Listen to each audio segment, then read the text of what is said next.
Welcome to Horror World. चुड़ैल से हुई अभिषेक की शादी। एक गांव था श्यामपुर।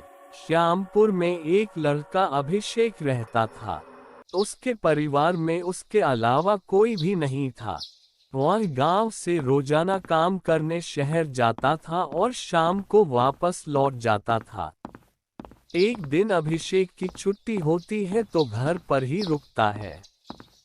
तभी वह गांव के बाहर यूं ही घूम रहा था, तभी उसके पास एक बूढ़े आदमी आते हैं।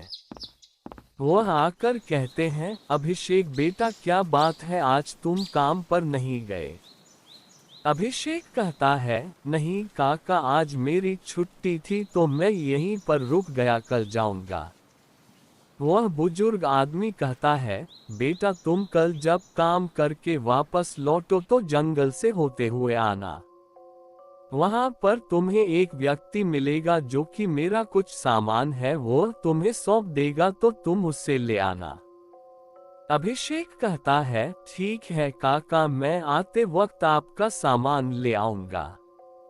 दूसरे दिन सुबह अभिषेक काम के लिए निकलता है और शहर पहुंचकर अपने काम में खो जाता है। काम करते करते उससे ज्यादा देर हो जाती है। वह अपना काम खत्म करके वहां से गांव जाने लिए निकलता है। वह चल ही रहा था, इतने में उससे याद आता है कि कल काका ने कहता था कि जंगल से उनका कुछ सामान लाना है। अभिषेक सोचता है कि चलो काका का सामान भी ले चलते हूँ। अभिषेक जंगल से होकर जा रहा होता है, तभी वह काका की बताई जगह पर पहुँचता है। वहां पर देखता है तो एक व्यक्ति खड़ा होता है। वह उससे कहता है, क्या आप अभिषेक हो? अभिषेक कहता है, हाँ मैं ही अभिषेक हूँ, काका ने ही भेजा है, मुझे बताइए क्या सामान था? वह व्यक्ति कहता है, मुझे क्षमा कीजिएगा परंतु मैं आज उनका सामान नहीं ला पाया। मैं यह बताने के लिए ही आया था कि उनको बता देना कि आज आपका सामान नहीं आ पाएगा। मैं खुद आकर उनका घर पर उनका सामान सौंप दूंगा।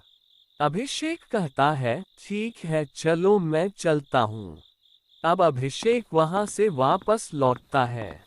वह सोचता है कि आज तो बिना बात के जंगल का चक्कर हो गया, ना तो कोई काम हुआ और यूं ही देर और हो गई। अभिषेक चल रहा होता है, तभी उसे पास में किसी की आवाज आती है। वह अपने चारों तरफ देखता है पर उसे कोई भी नहीं मिलता। वह फिर आगे चलता है लेकिन फिर उसे वही आवाज आती है। अभिषेक को अंदर ही अंदर डर लगने लगा था, क्योंकि इतनी रात को इस जंगल में कौन होगा।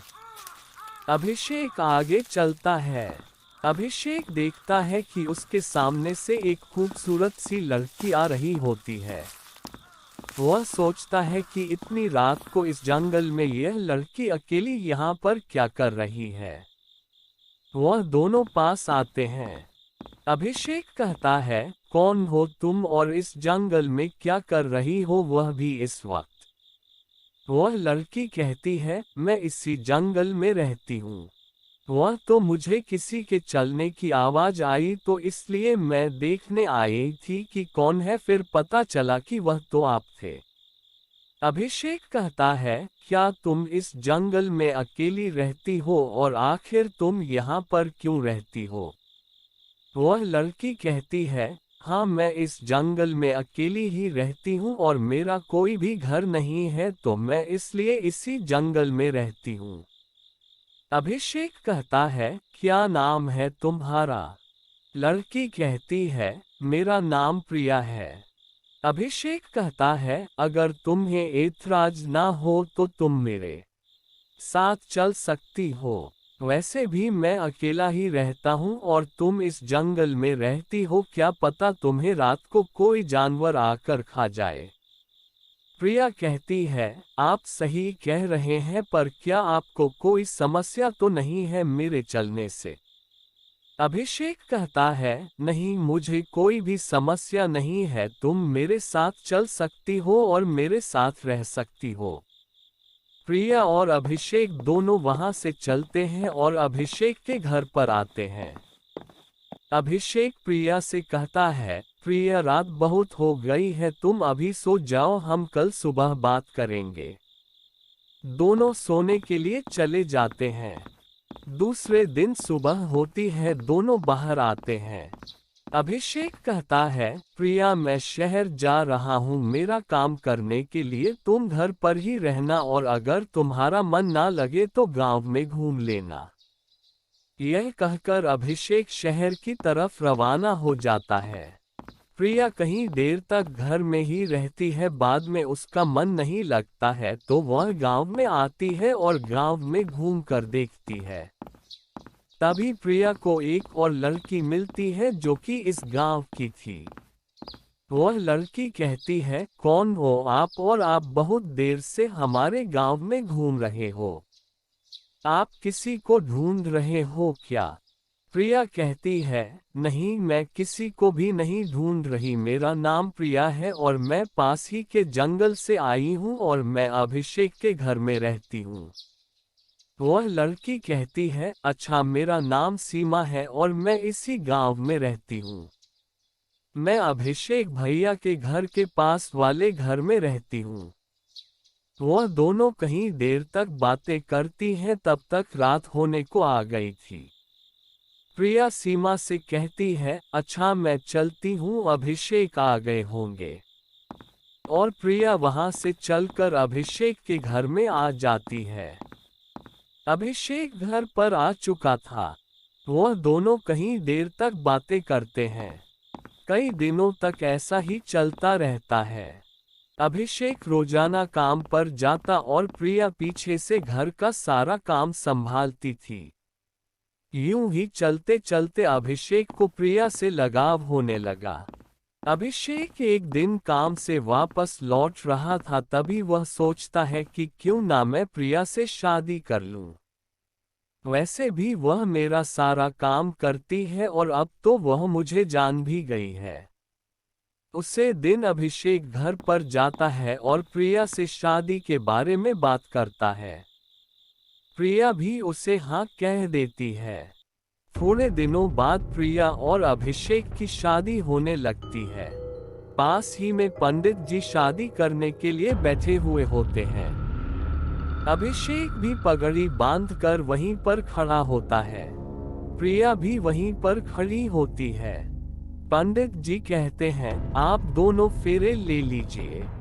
दोनों फेरे लेने वाले थे, तभी अचानक से अंधेरा हो जाती है, बिजलियां खड़कने लगती हैं, तेज आंधियां चलने लगती हैं और एक भूत वहां पर आता है।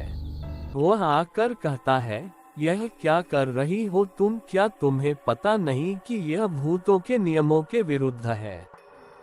अभिषेक कहता है, क्या कह रहे हो तुम यह और किसे कह रहे हो? वह भूत कहता है, मैं इस चुड़ैल को कह रहा हूँ जो तुमसे शादी कर रही है। प्रिया कहती है, मुझे किसी भी नियमों की परवाह नहीं है, तुम चले जाओ यहाँ से। वह भूत कहता है, अगर तुमने इससे शादी की तो मैं इसको मार दूंगा। अभिषेक कहता है, यह क्या हो रहा है, कौन हो तुम? और प्रिया से कहता है, कौन है यह? प्रिया, और तुम कौन हो? यह तुम्हें ऐसी बातें क्यों कह रहा है? प्रिया कहती है, रुको अभिषेक, मैं तुम्हें सारी बात बताती हूँ। अचानक से प्रिया एक डरावनी सी चुड़ैल के रूप में बदल जाती है। अभिषेक यह देखकर दंग रह जाता है। अभिषेक कहता है, प्रिया तुम एक चुड़ैल हो, तुमने यह बात मुझे क्यों नहीं बताई, आखिर क्यों किया ऐसा? वह चुड़ैल कहती है, हाँ अभिषेक, मैं एक चुड़ैल हूँ। उसे दिन तुम जब जंगल में आए थे तब मैंने तुम्हें देखता था और मेरी इच्छा हो गई थी कि मैं तुम्हारे साथ रहूंगी। इसीलिए मैं एक इंसान का रूप धारण कर मैं तुम्हारे साथ तुम्हारे घर में आ गई और धीरे धीरे तुम्हें भी मुझसे प्यार होने लगा। अभिषेक कहता है, तुम चिंता मत करो प्रिया, मुझे इस बात से कोई भी फर्क नहीं पड़ता कि तुम कौन हो, बस तुम मेरे साथ रहनी चाहिए। और यह कहकर वह दोनों फेरे लेने लगते हैं। दोनों के फेरे होने के बाद पंडित जी कहते हैं, यह शादी एक अजूबा है। ऐसी शादी पहले कभी नहीं हुई और ना ही अब होगी। वह भूत वहां से निराश होकर चला जाता है। उसे दिन के बाद से प्रिया दिन में इंसानों के रूप में रहती और रात होते ही चुड़ैल के रूप में बदल जाती। पर अभिषेक और प्रिया दोनों साथ रहने लगे।